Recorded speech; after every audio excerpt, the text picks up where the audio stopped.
then hey guys, welcome to another stream. Today we're gonna continue exploring sharing cockpit and I'm gonna just go around my update rounds, but as we do every stream. Yep. Well, you know what tomorrow's gonna be, don't you? What? Update Wednesday. I mean, everything's gonna have an update tomorrow. Ow, ow, ow, ow, ow.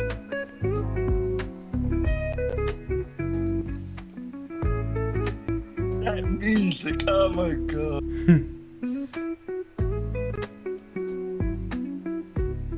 It blew me out of my room.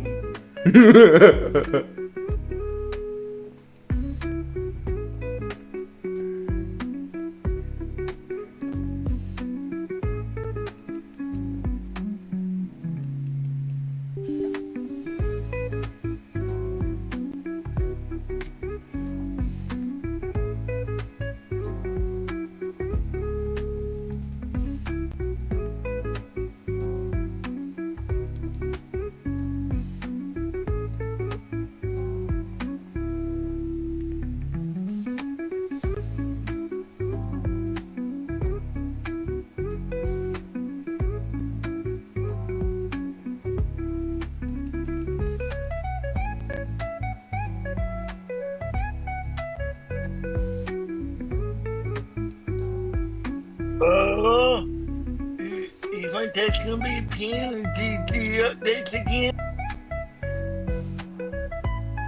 There is. Oh boy. It booted my stomach, so.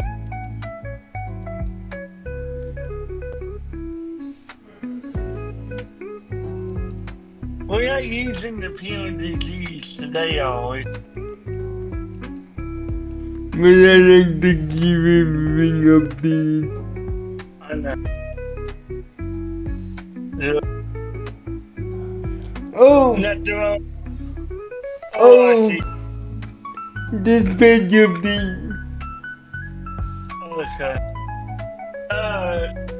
Well, you know what that means. Guy closed the sim.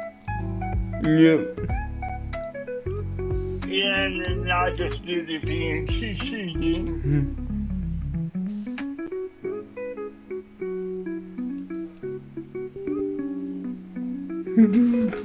Really? Oh, I forgot. I need to switch back to the other mic.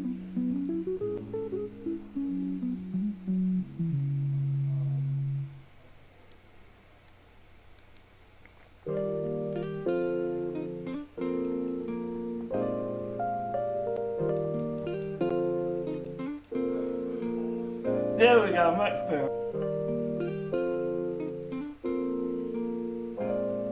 Much better, Mike.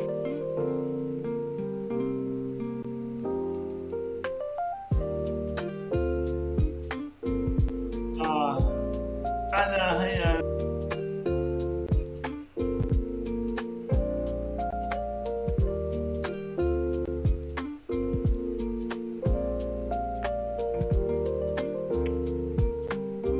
Okay, there we go. Wait, really?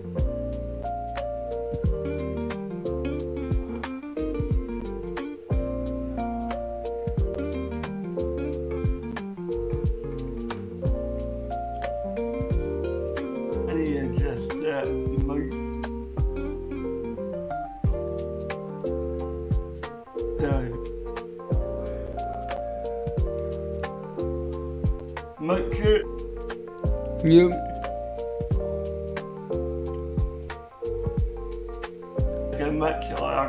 balance. I need to select it in my settings from yesterday. I was checking the mute switch for stuff. Yeah, apparently when I'm on Discord, I can't use the mute switch.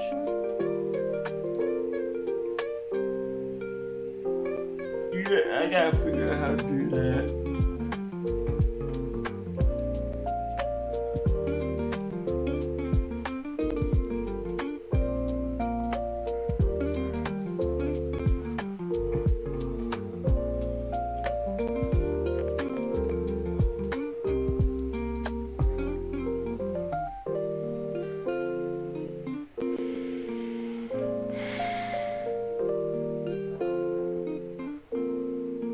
Okay, then we got now I can update my stuff.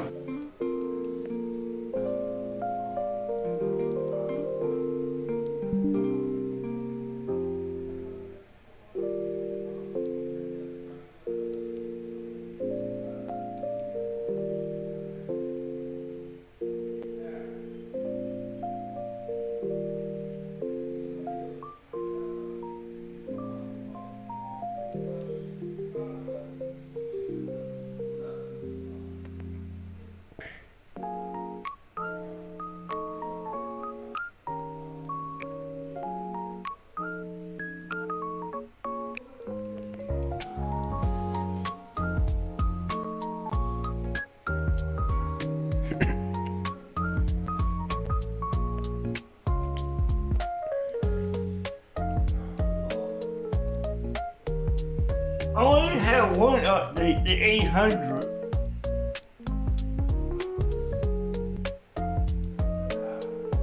On BMD. And make you like control the install virus. Okay.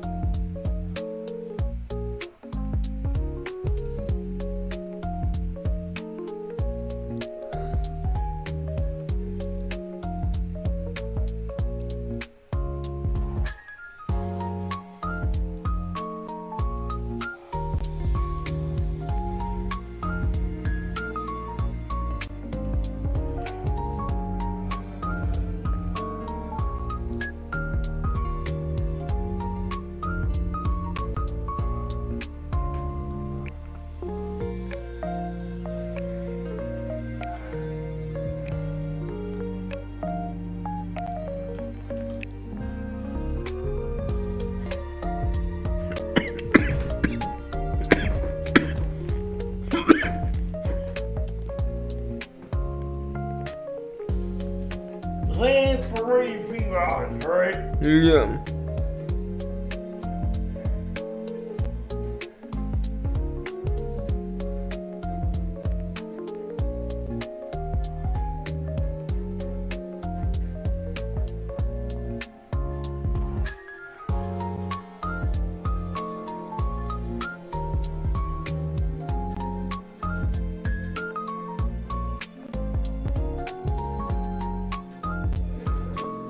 That's dumb.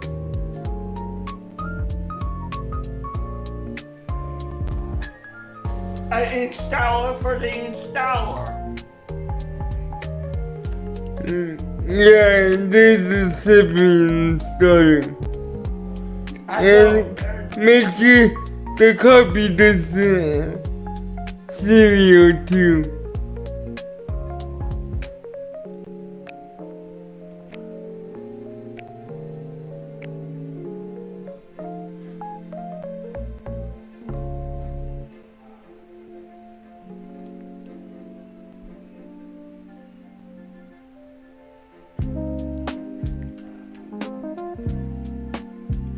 Where do I find the cereal?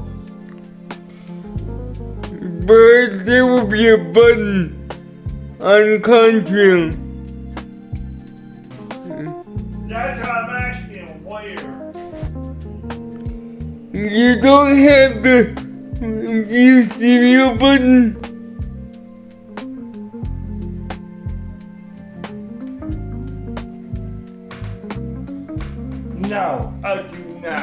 I'm asking where they put it in the menu, cause no.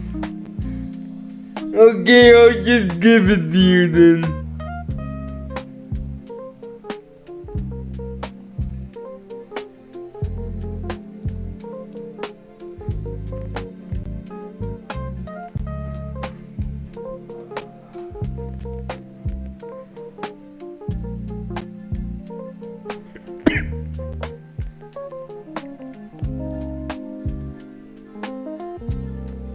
Sent it.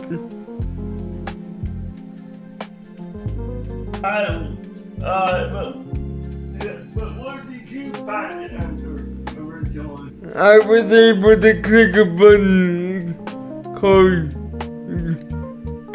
You should have a green button called installer, right? With the button next to it.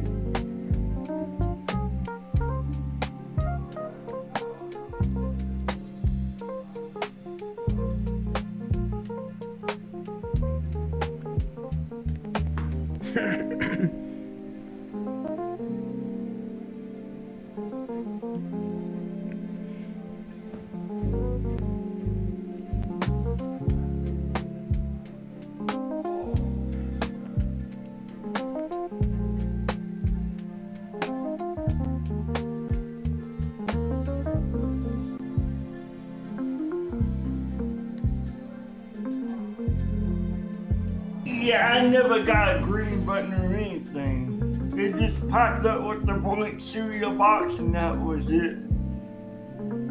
No. What did you hit before that?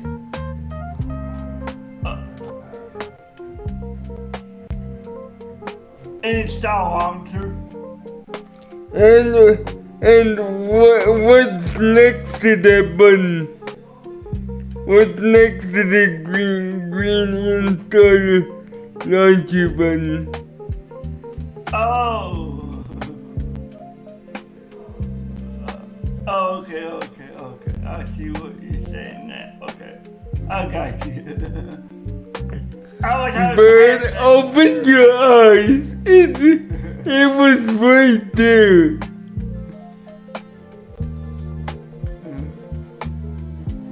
Well, I don't expect to have a separate steward killer serial button. I was already past that when you told me. Idiot.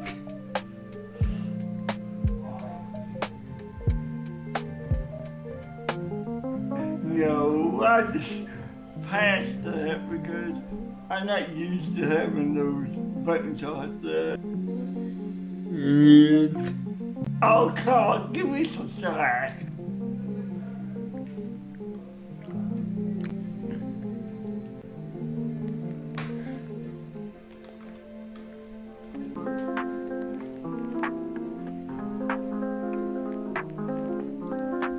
Ko-Fi pledges for dazzling in-flight shows?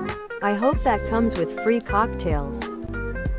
めくるめく機内ショーにコファイ誓約書無料のカクテル付きだといいね。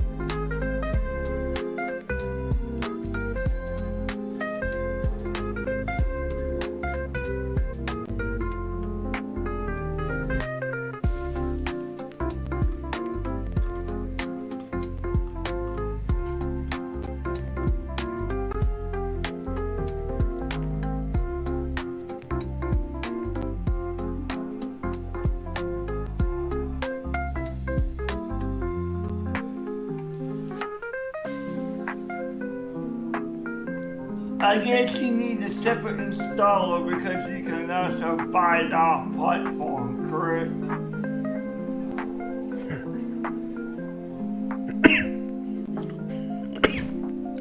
Yeah, some products are on that.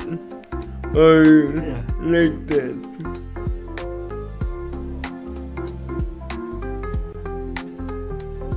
Yeah, okay.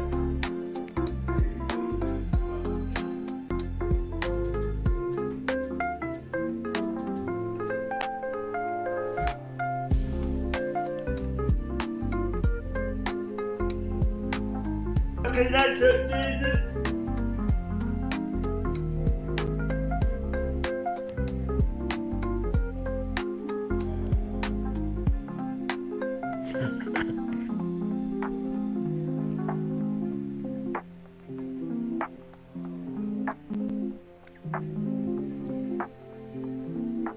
When are you switch to launch 3 roads before you open them or at main menu? No, it launches itself when you open the sim.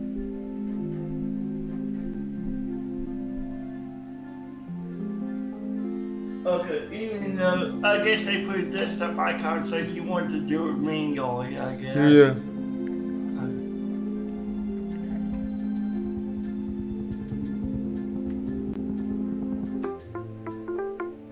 Have you already launched the sim? Was there anything I need to get before I launch this time? No.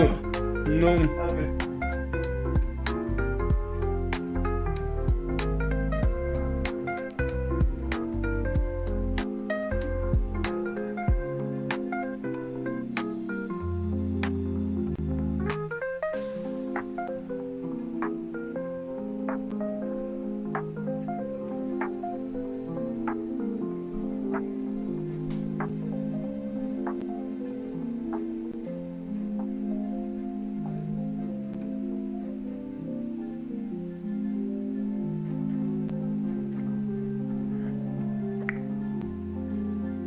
What aircraft are we doing?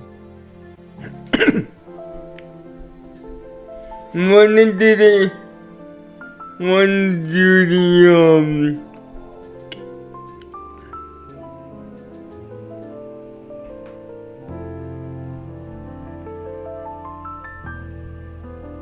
What? wanna do the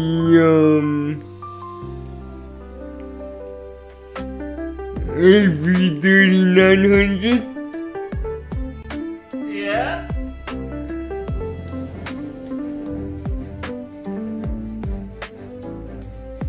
Yeah, we can, but I gotta figure out, I need to, well, you got the updated Symphony profile going to, yeah. Well, let me look. I can spin one up real quick. Yeah, I need to update my profile, remember, because I take off, it rotates too much on my it tail starts on mine. On my sim with the short tail strike.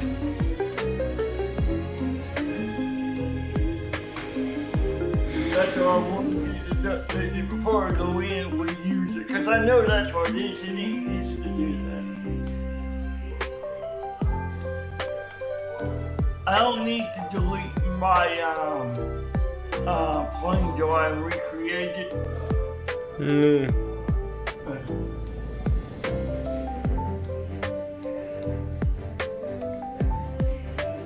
Oh, and yeah, there is a specific AP3900 Simply profile that is in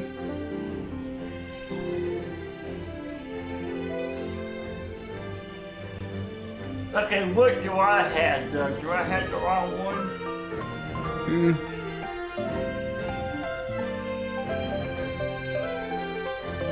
You have the generic one. Okay, that's They created a specific one.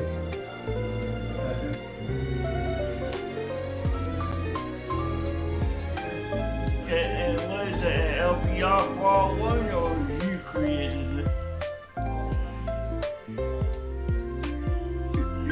You said this is a specific one. Did you do that, or was it they did it? I haven't filmed the 900 in a while, so we need to get that.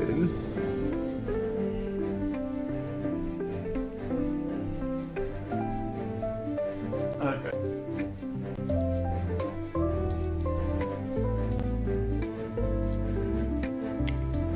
Let me know when you send that out.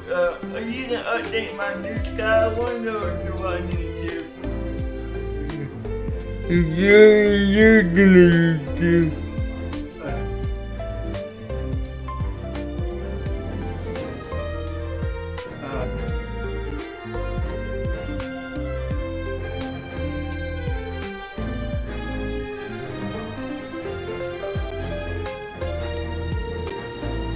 That would explain why Runa can fly good, because I think she's got it.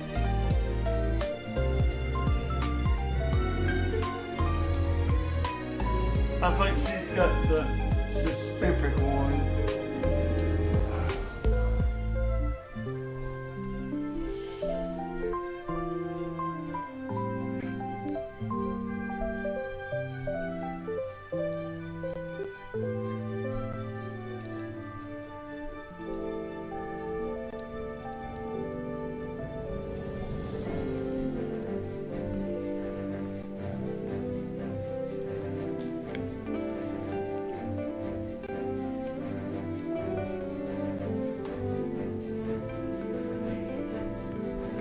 But you're gonna need to go to your dispatch. No problem.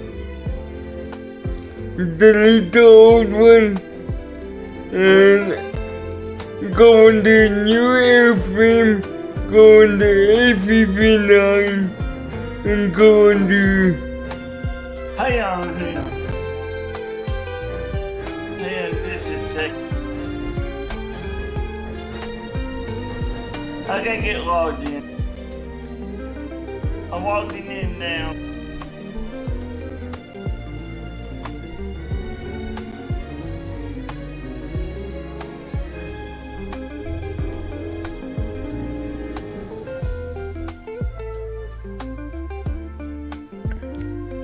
Okay, you said delete the old AP30, right?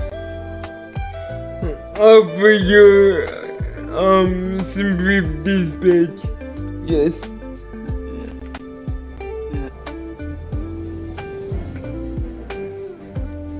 Okay, I did now what? New airframe? A59. Okay. I did now what? I typed it in now what? Do you find Latin vehicle?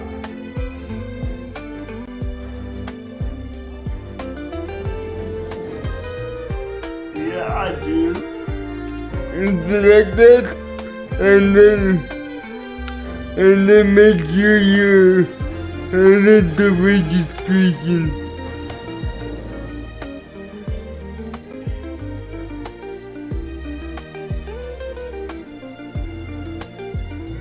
Make sure what about the registration? Yeah. Change only the registration. Okay.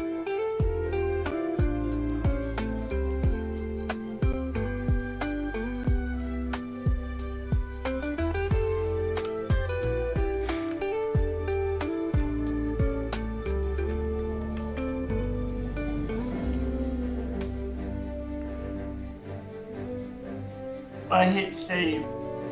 So you Yes, said and then copy the ID and then I did. replace it in your sky. Replace the ID in your sky. Like you said, I had the generic one, not the LBFR. Yeah, cause they just made it recently.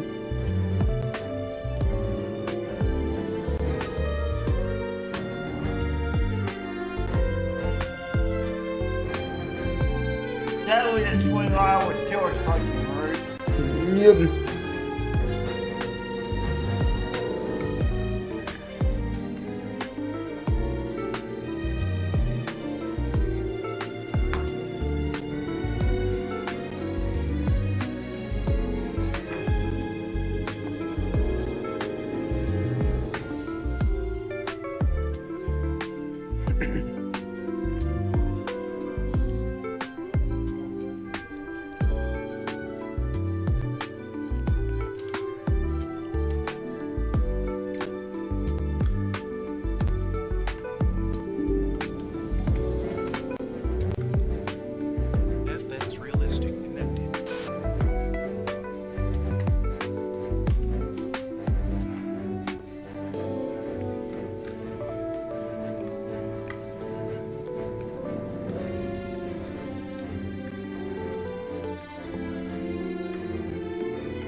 Okay, what do you got for cargo volume of weight?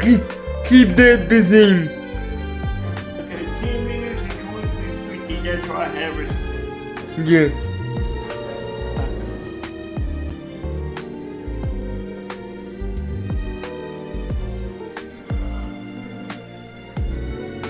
Okay, that's it.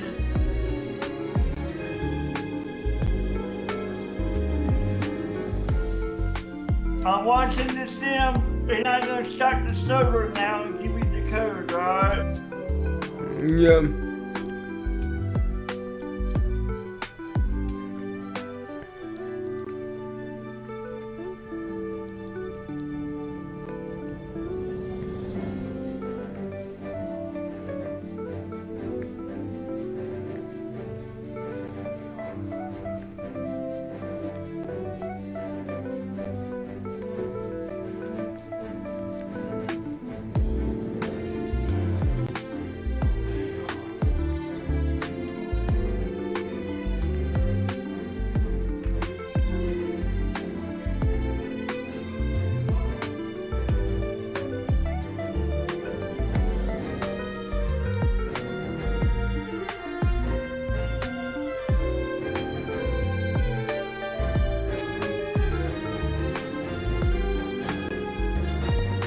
And you're gonna need to adjust the passengers to 335.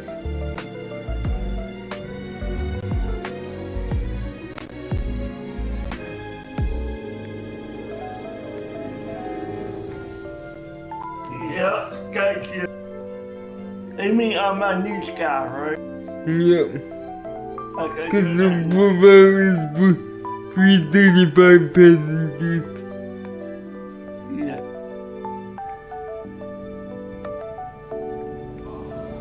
Yeah, I saw that.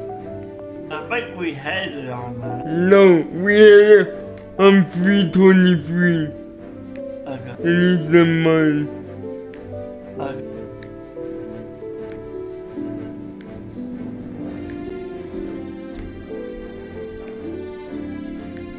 I did too, yeah.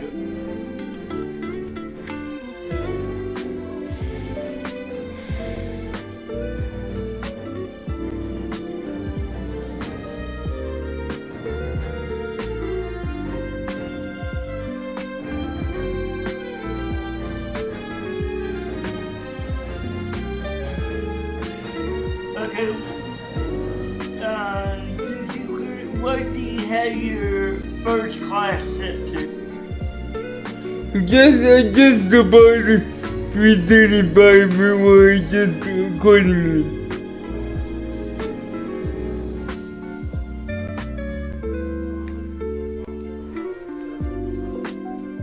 Okay.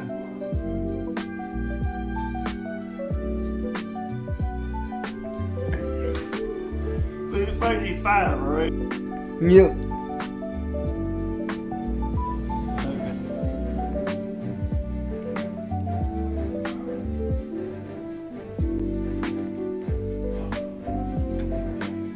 Says 17 passengers in first class, business 34, and then 284 in economy.